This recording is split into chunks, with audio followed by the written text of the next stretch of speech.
Hi குட்டீஸ், நான் சொல்கிற கதையெல்லாம் கேளுங்க. எங்கள் வீட்டில் 3 பிள்ளைங்க இருக்குது. நல்லா இருக்கும் இந்த கதையெல்லாம் கேட்டுட்டு வாங்க.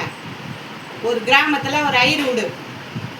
அதில் தர்மகாத்தா அந்த ஊரையே ஆண்டு வரவர்.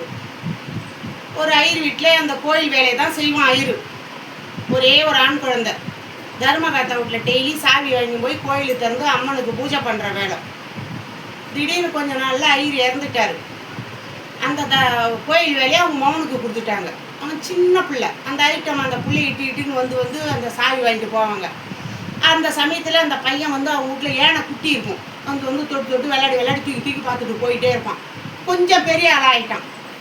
அவங்க அம்மா நின்றுட்டு அந்த பையனை மட்டும் அனுப்புவாங்க. அவன் டெய்லியும் ஓடிடுவான். கொஞ்சம் கொஞ்சமாக தூக்கி பார்த்துட்டு அவன் சாவி வாங்கிட்டு போய் பூஜை பண்ணிவிட்டு கொண்டு வந்து திருப்பி கொடுப்பான். இந்த தர்மகாத்தா இதை கவனித்து பார்த்துக்கிட்டே இருந்தார். ஒரு நாள் வந்தான். நல்லா பாதி தூரம் தூக்கிட்டான். தர்மகாத்தா பார்த்தாரு, இந்த யானைக்குட்டியே அந்த அளவுக்கு தூக்குறான், இந்த ஊர் பலசாலி ஆயிடுவான், இவன் அந்த அளவுக்கு விடக்கூடாதுன்னு சொல்லிட்டு ஐருட்டம்மாவை போய் வர சொல்லி, உன் பிள்ளைக்கு நாளையிலேருந்து அரை உப்பு தான் கொடுத்து சாப்பாடு கொடுக்கணும், முழு உப்பு சாப்பாடு கொடுக்கக்கூடாது அப்படின்னு அவர் கட்டளை போட்டார். ஏன்னு கேட்டாங்க. அப்புறம் நான் உனக்கு கதையை சொல்கிறேன், நான் சொன்னதை போய் செய், நீ அப்பனா தான் இந்த கோயில் வேலையை பார்க்கலான்னு சொல்லிட்டார் தர்மகாத்தா. இவங்க என்ன செஞ்சாங்க, அதேமாரியே போய் சாப்பாடு அரை உப்பு போட்டு சாப்பாடு போட்டாங்க. இவன் சாப்பிட்டுட்டு மறுநாள் வந்து சாய் வாங்க வந்தவன் தூக்க முடியல, பழகம் குறைஞ்சி போச்சு. மறுநாள் போய் சாய் வாங்கிறதுக்கு போனான். கொஞ்சம் தூக்கவும் முடியல. என்ன நம்மளுக்கு இவ்வளோ சோதனையாக இருக்குதுன்னு சொல்லிட்டு 3ஆவது நாளும் ஓடியாந்தான் சாய் வாங்கிட்டு போவேன். சுத்தமாக அவனால் அசைக்கவே முடியல. கொஞ்சம் கொஞ்சமாக தூக்கணும், சுத்தமாக அசைச்சி கூட பார்க்க முடியல. சாவியை வாங்கி போய் எப்பயும் பூஜை செஞ்சுக்கிட்டு அழுதான். என்ன புள்ள பூஜை பண்ண போன பிள்ளைய காணாமன்னு சொல்லிட்டு அவங்க பின்னாடி ஓடினாங்க.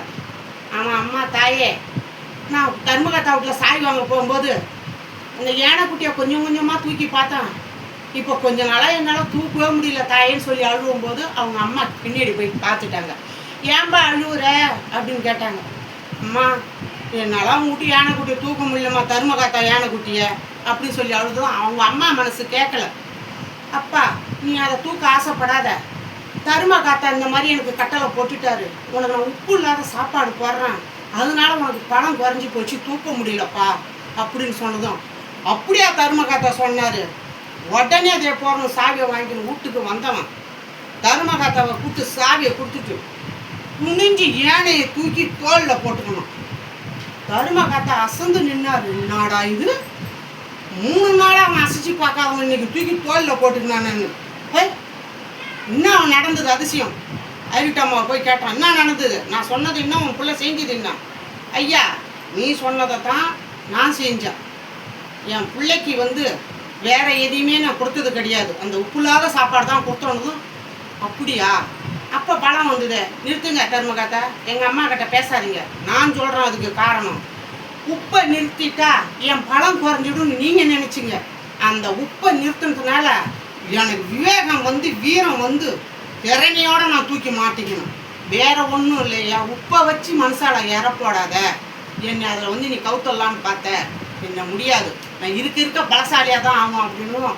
பரவாயில்ல, சிறந்த ஐயர் மகனாகவே நீ இருக்கிற அப்படின்னு சொன்னதும், நீங்கள் சாவியை வச்சுக்கிங்க, இந்த ஊரை விட்டு நாங்கள் போகிறோம், இனி இந்த ஊரில் நாங்கள் சாமி கோயில் வேலை பார்க்க மாட்டோம் அப்படின்னதும், அப்படிலாம் சொல்லாதப்பா, நீயே சிறந்த ஐயராக இருந்து இந்த கோயிலை பார்த்துக்க, உனக்கு இந்த கோயிலையும் பாதுகாப்பாக இருக்கும், எங்கள் ஊருக்கும் நீ ஒரு பாதுகாப்பாக இருப்ப அப்படின்னு சொல்லி அந்த தர்மகாத்தா, நம்ம பிள்ளைங்களாம் திறமில்லாமல் இருக்குது, நீயாவது திறமையோடு இருக்கிறிய இந்த ஊர்லன்னு அவர் ரொம்ப பாராட்டி அந்த ஊருக்கே சொல்லி அந்த ஐயர் வீட்டுக்கு ரொம்ப புகழை தேடி கொடுத்தாரு. அந்த ஐயர் மகனும் பரவாயில்லன்னு வாழ்த்து, இந்த ஊருக்கே நான் பெருமையாக நான் வாழ்ந்து உங்களுக்கு எடுத்துக்காட்டுதான் இருப்பேன், என்னை ஐயர் மகனாகவே நினைக்காதீங்க, உங்களில் ஒரு மகனாக நான் வளருவேன் அப்படின்னு சொல்லி அந்த சாவியை ஏற்றுக்கிட்டு அவன் நல்ல மாதிரி அந்த கோயில் வேலை செய்கிறான். தர்மகாத்தா மன்னிப்பு கேட்டுட்டு வீட்டுக்கு வந்துட்டாரு. இந்த கதை எப்படி இருக்குது பாருங்க. உப்பு பெருசா வீரம் பெருசா அப்படின்றத நீங்கள் தான் பார்க்கணும்.